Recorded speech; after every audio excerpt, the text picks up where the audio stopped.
All right, so today we're diving into something that I think is super important, and that's credit scores. We're going to go deep into all the stuff that you send over and really try to understand how this whole thing works. We're talking about buying a house, Mhm. you know, getting a better loan, just generally, feeling more secure with your finances, all that good stuff, right? Yeah, that's exactly right. And here's the thing that might surprise you. A good credit score can actually save you thousands of dollars over time. It's like this secret weapon that a lot of people don't even realize they have. Thousands of dollars. I mean, that's real money. So, okay, I'm all ears. Can you break down what a credit score actually is? Like for someone who's listening who maybe doesn't totally get the concept yet? Sure. Um, you can kind of think of it like a financial GPA. It's this three-digit number, and it usually falls somewhere between 300 and 1,000. And it basically tells lenders how likely you are to pay back the money that you borrow. So the higher your score, the more confident they feel about lending to you. Okay, that makes sense. So higher is better, but why should I be losing sleep over this number? How does it impact my day-to-day life? Well, let's say you're ready to buy your dream home, right? You go to apply for a mortgage, and all of a sudden your credit score becomes a major deciding factor. Having a good score can mean you're going to get a loan with an awesome interest rate. But if your score is not so good, you might end up stuck with a higher rate that ends up costing you way more money over the life of the loan. So we could be talking tens of thousands of dollars, right? Easily, yeah. Okay, so a good credit score, it's like finding free money, by saving on interest. But how is this score even calculated? Like what actually goes into that formula? It's actually not as complicated as you might think. There are 5 key factors that make up the formula. If you picture a pie chart, the biggest slice of that pie, of say 35%, is your payment history. So basically paying my bills on time. Pretty straightforward, right? It sounds simple, but it's actually super important. Think of it as like a signal to lenders that you're responsible and you're reliable with your money. Okay, got it. If you can't handle paying a small bill on time, they're not going to be too excited to trust you with a big loan, right? Right, makes sense. The next biggest slice at 30% is credit utilization. And this one trips a lot of people up. Credit utilization. Wow. What is that exactly? So it's basically the amount of credit that you're using compared to your total credit limit. Yeah. For example, if you have a credit card with a $10,000 limit and you have a $3,000 balance, your credit utilization is 30%.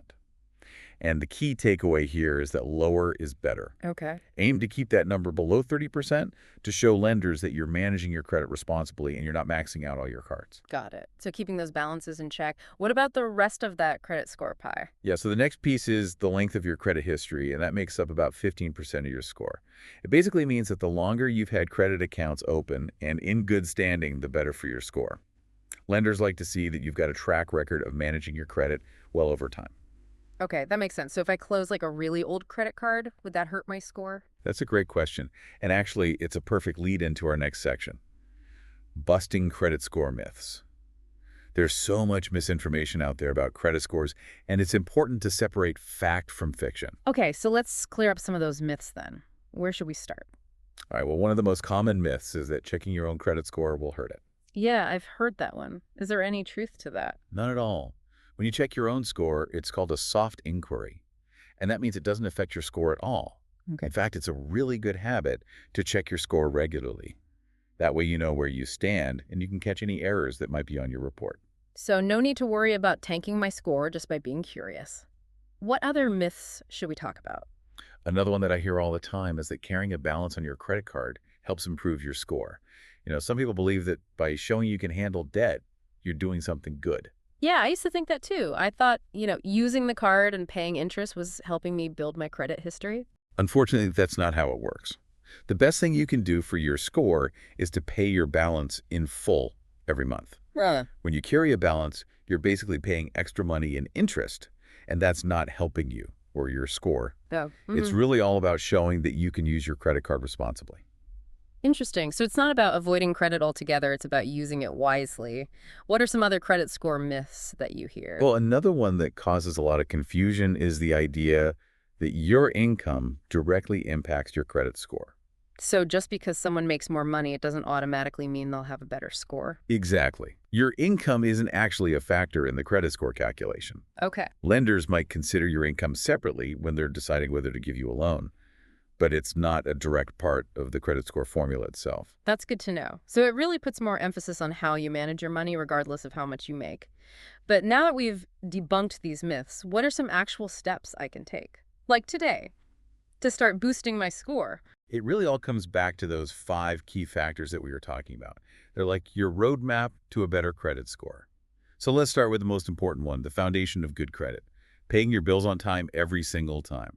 Okay. Yeah, that seems pretty straightforward. I mean, set some reminders, automate payments, whatever it takes to avoid late fees, and keep my credit score happy, right? What else? All right, well, next we can focus on credit utilization. Remember, we want to keep that below 30% of your available credit. So if you're hovering around that mark or even higher, you want to start paying down your balances strategically. Even small reductions can make a difference. Okay, so lower utilization equals a happier credit score. Got it. What about the length of my credit history? Any tips for maximizing that? Resist the urge to close those old accounts, even if you're not using them. They actually contribute to the length of your credit history, which is a good thing in the eyes of lenders. So those old credit cards from college are actually doing me a favor by sticking around. Okay, I'll keep them. What about applying for new credit? Is it better to just avoid that altogether? Not necessarily. Having a mix of different types of credit can actually be a good thing, but you want to be smart about it. Every time you apply for new credit, it triggers what's called a hard inquiry on your credit report, and that can actually lower your score temporarily. Oh, So that's only tough. apply for new credit when you really need it, and don't go applying for a bunch of accounts all at once. Okay, so no more signing up for those store credit cards just to get the discount. Got it. What's the final tip for boosting my score? Diversify your credit mix. Having a combination of credit cards, loans, maybe a mortgage, shows lenders that you can handle different types of credit responsibly. So it's not about avoiding debt entirely, it's about using it strategically and building a diverse credit portfolio. That's a helpful way to think about it. But before we move on, I want to talk about something that I know a lot of people struggle with, credit card debt. It can feel really overwhelming and almost impossible to escape. You're absolutely right. It's a really common problem, and it can be a major roadblock to financial well-being. But the good news is that there are some proven strategies for managing and eventually eliminating that debt. Okay, I'm ready to hear them. Where do we even begin? Well, the first thing you need to do is get a clear picture of what you're dealing with. Take a deep breath and make a list of all your credit cards, the balances, the interest rates, and the minimum payments. Facing those numbers head on is the first step to taking control. Yeah, I can see how that would be a little daunting, but I know it's necessary. So once I have all my credit card debt laid out, what's next? Well, there are 2 popular methods for tackling credit card debt, and the best one for you will depend on your personality and your financial situation. One approach is called the snowball method. The snowball method. That sounds interesting. How does that work? It's all about building momentum and staying motivated. You focus on paying off your smallest debt first while still making minimum payments on all your other cards. Once that smallest debt is gone, you take the money you were putting towards it and you roll it into the next smallest debt, and so on. Kind of like a snowball gathering speed as it rolls downhill. I love that analogy. It does seem like a great way to stay motivated by seeing those smaller debts disappear quickly.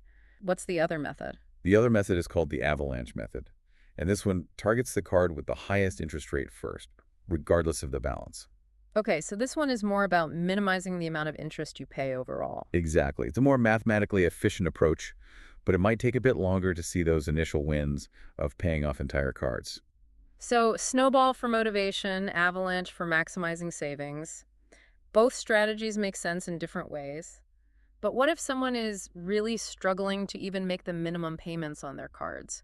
What options are available to them? That's a tough situation to be in. And it's important to remember that you're not alone. One option is to reach out to your credit card companies and explain your situation.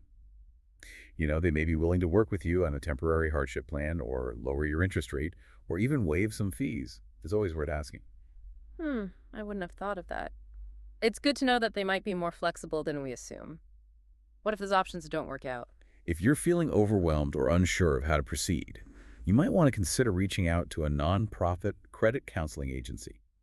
They can help you create a personalized budget, negotiate with creditors on your behalf, and develop a manageable debt management plan. So it's like having a financial coach in your corner. That's reassuring to know that there are resources and support available for people facing these challenges. But let's switch gears a bit and talk about building credit in the first place. What if someone is just starting out and doesn't have much of a credit history? How do they even begin to build a good score? That's a great question. Building credit early on is really important because it sets the stage for a strong financial future.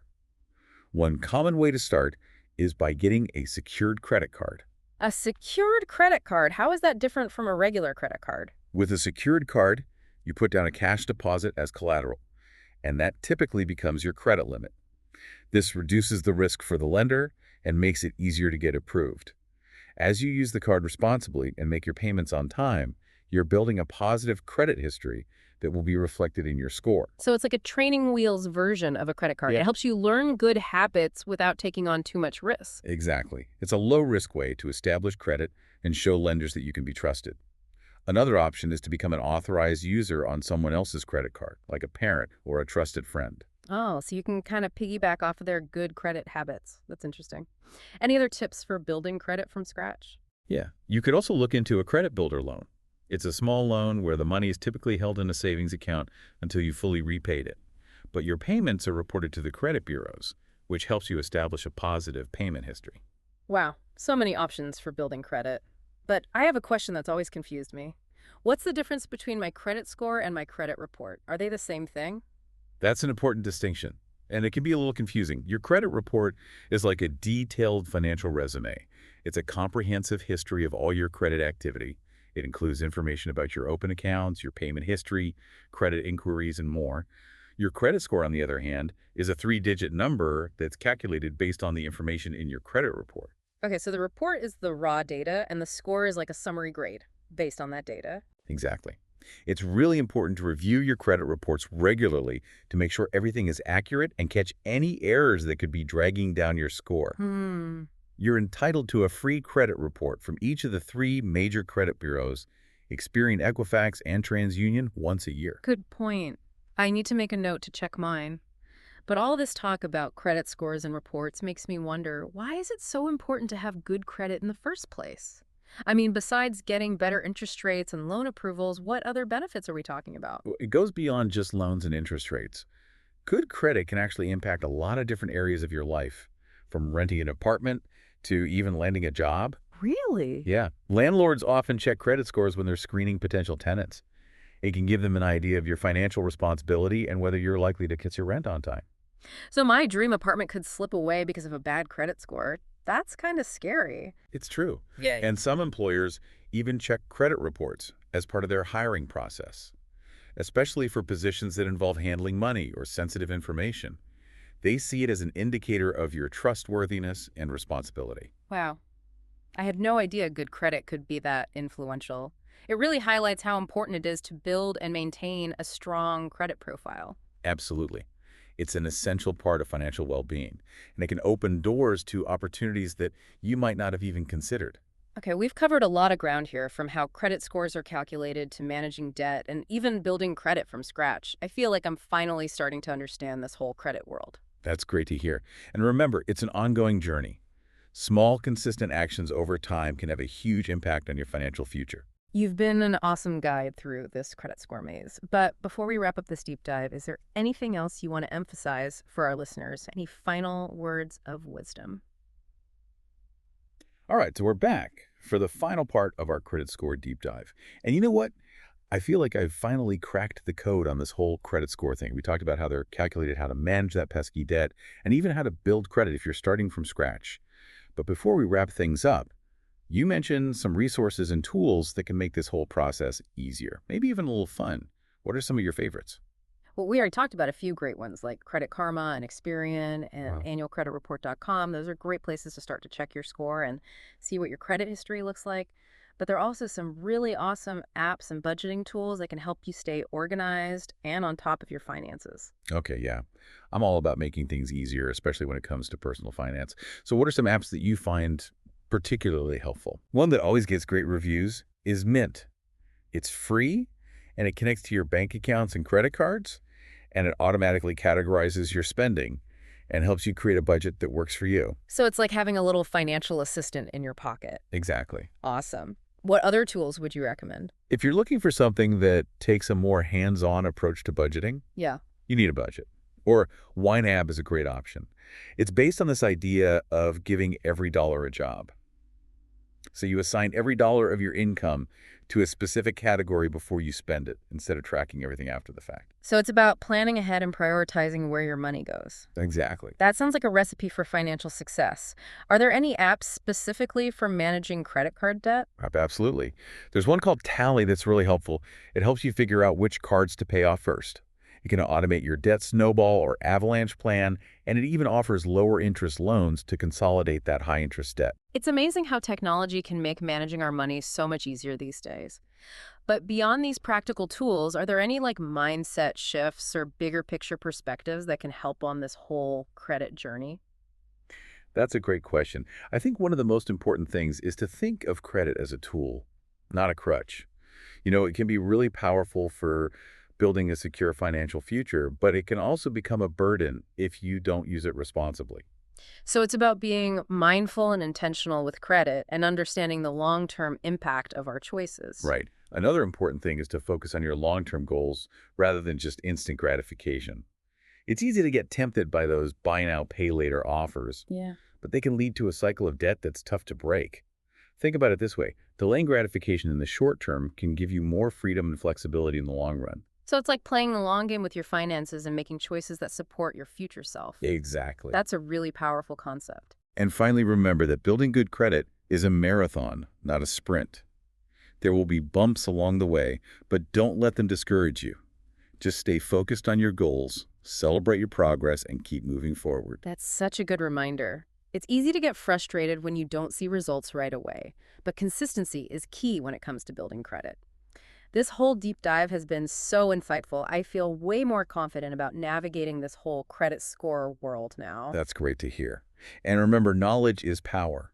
The more you know about credit scores, the better decisions you can make for your financial well-being. You're absolutely right. We covered so much in this deep dive. But the learning doesn't stop here. I encourage you to check out those resources we talked about, ask questions, and most importantly, take action. Even small steps can make a big difference. I totally agree. You have the power to control your credit future. Don't be intimidated by credit scores. Just learn about them. Make smart choices and enjoy the process. What a great way to wrap things up. Thanks for joining us on this credit score adventure. We'll be back soon with another deep dive into a topic that matters to you. Until then, keep learning, keep growing, and keep building that awesome credit score